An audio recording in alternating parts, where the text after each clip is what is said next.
Aos amados irmãos que assistem esse vídeo, a graça e a paz de nosso Deus e Pai e de nosso Senhor Jesus Cristo esteja presente na sua vida, esteja presente também na vida de sua família. Todo domingo nós temos um estudo sobre, nesse período, claro, do livro do profeta Amós, e hoje vamos ver o capítulo 3. Vamos ver o que esse maravilhoso capítulo tem a nos ensinar. Ouve esta palavra que o Senhor fala contra vós, filhos de Israel, contra toda a família que fiz subir da terra do Egito, dizendo: de todas as famílias da terra, só a vós vos tenho conhecido. Portanto, eu vos punirei por todas as vossas iniquidades. Amós capítulo 3, versículos 1 e 2.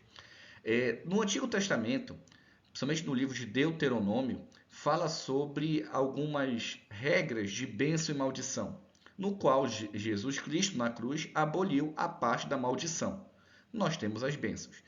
Hoje, assim como no Antigo Testamento, tudo que você planta, você colhe. Então, Deus utilizar essas regras para punir o povo. E ele deixa bem claro, de todos os povos da terra, vocês é que eu tenho conhecido ou sou conhecido.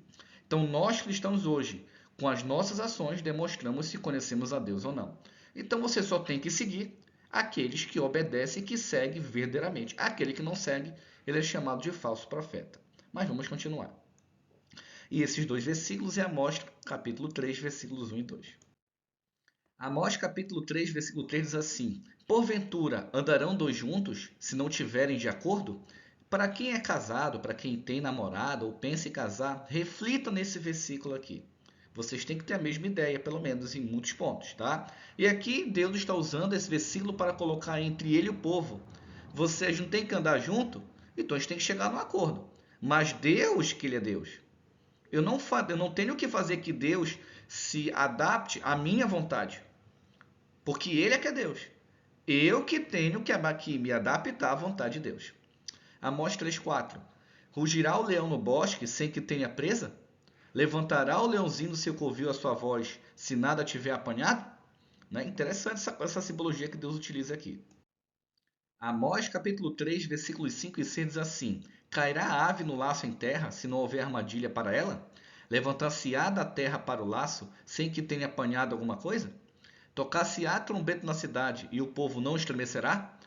Sucederá algum mal na cidade, sem que o Senhor o tenha feito?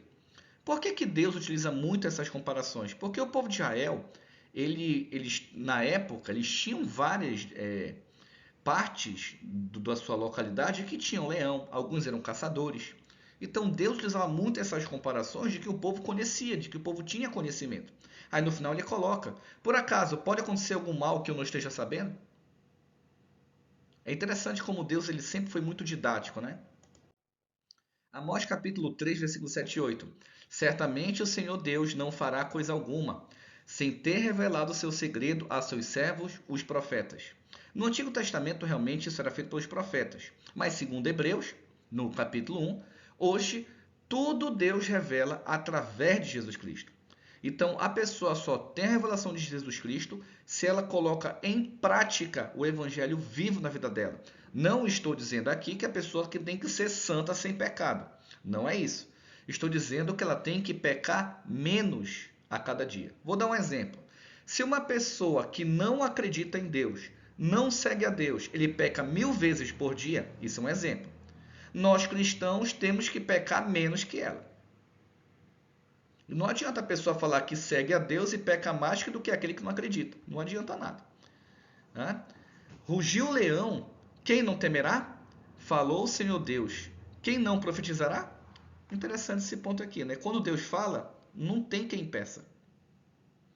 Quando o leão ruge, quem é que não fica com medo? Né? Interessante, principalmente pego de surpresa. Amós capítulo 3, versículo 9 e 10 dizem assim: fazei ouvir isto nos palácios de Asdod. Já vou explicar sobre Asdod no próximo slide, fique tranquilo. E nos palácios da terra do Egito, e dizei: ajuntai-vos sobre os montes de Samaria.